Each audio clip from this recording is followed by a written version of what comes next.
चलिए और अब बात चारधाम यात्रा की करेंगे। उन सभी श्रद्धालुओं के लिए बड़ी खबर है, जहां आपको बता दें कि ऑनलाइन और ऑफलाइन रजिस्ट्रेशन अब चारधाम यात्रा को लेकर शुरू हो चुके हैं।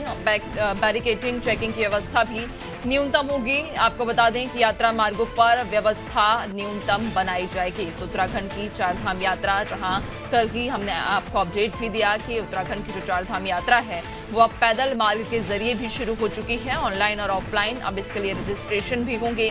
बैरिकेडिंग चेकिंग की व्यवस्था न्यूनतम रहेगी। इसके अलावा यात्रा मार्गों पर व्यवस्था भी न्यूनतम स्तर पर बनाई जाएगी। तो ये बड़ी खबर है उन सभी श्रद्धालुओं के लिए, उन सभी लोगों के लिए जो चारधाम की यात्रा करना चाह रहे हैं।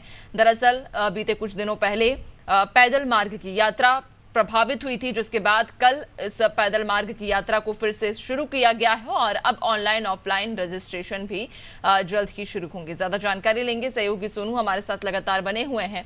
सोनू, इसके पहले हमने कल ही अपने दर्शकों को ये जानकारी दी थी कि जो पैदल मार्ग के जरिए यात्रा है वो अब सुचारू हो चुकी है, शुरू हो चुकी है। और अब चारधाम यात्रा से जुड़ी हुई एक और ये खबर कि ऑनलाइन ऑफलाइन रजिस्ट्रेशन भी होंगे।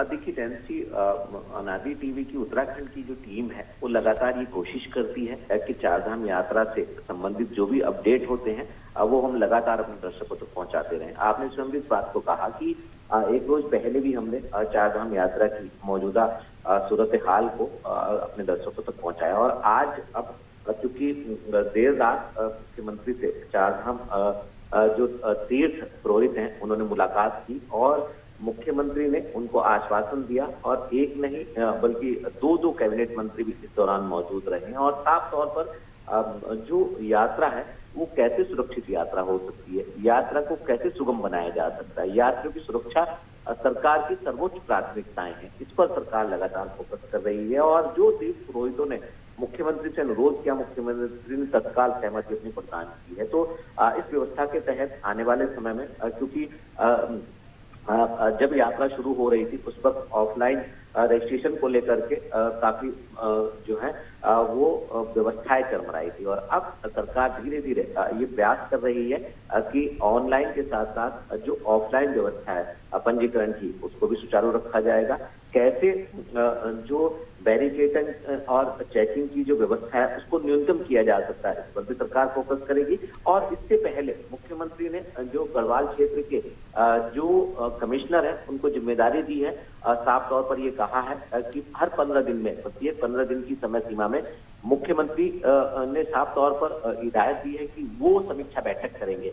चारधाम यात्रा से संबंधित जो भी व्यवस्थाएं हैं वो कैसे बेहतर हो सकती हैं, कैसे यात्रियों की सुरक्षा को सर्वोच्च प्राथमिकताओं में सरकार ने जैसे शुमार किया है उस पर फोकस किया जा सकता है और कैसे सुगम यात्रा बनाई जा सकती है। और जो बाहरी क्षेत्रों से उत्तराखंड पहुंचने वाले तीर्थ यात्री हैं, चारधाम यात्रा करने वाले श्रद्धालु हैं, उनके जो निजी वाहन है उस वाहन की व्यवस्था को भी कैसे, चाहे वो ग्रीन कार्ड हो चाहे वो ट्रिप कार्ड हो, इनको कैसे इनमें सरलीकरण किया जा सकता है। तो सरकार लगातार अपने संकल्प को साकार कर रही है और फोकस कर रही है, ये कोशिश कर रही है कि जो सरकार का संकल्प है चारधाम यात्रा की सुरक्षा का उसको सरकार आगे बढ़ाए और एक अच्छा संदेश लेकर यहाँ से श्रद्धालु जो है वो वापस चारधाम यात्रा करके लौटे। बिल्कुल, यानी कि सरकार लगातार प्रयासरत है कि श्रद्धालुओं को कोई दिक्कत ना हो, कोई परेशानी ना हो और सुगम और सरल तरीके से वे चारधाम की यात्रा कर सके। बहुत शुक्रिया आपका जानकारी साझा करने के लिए। तो आपको बता दें कि अब यात्रा मार्गों पर व्यवस्था न्यूनतम बनाई जाएगी, जहां अब पैदल मार्ग के जरिए भी चारधाम की यात्रा शुरू हो चुकी है और ऑनलाइन के साथ ऑफलाइन रजिस्ट्रेशन भी जल्द ही शुरू किए जाएंगे। सरकार लगातार प्रयासरत है कि श्रद्धालुओं को कोई परेशानी, कोई दुविधा ना हो और उन्हें सरल और सुगम तरीके से चारधाम यात्रा के दर्शन हो सके।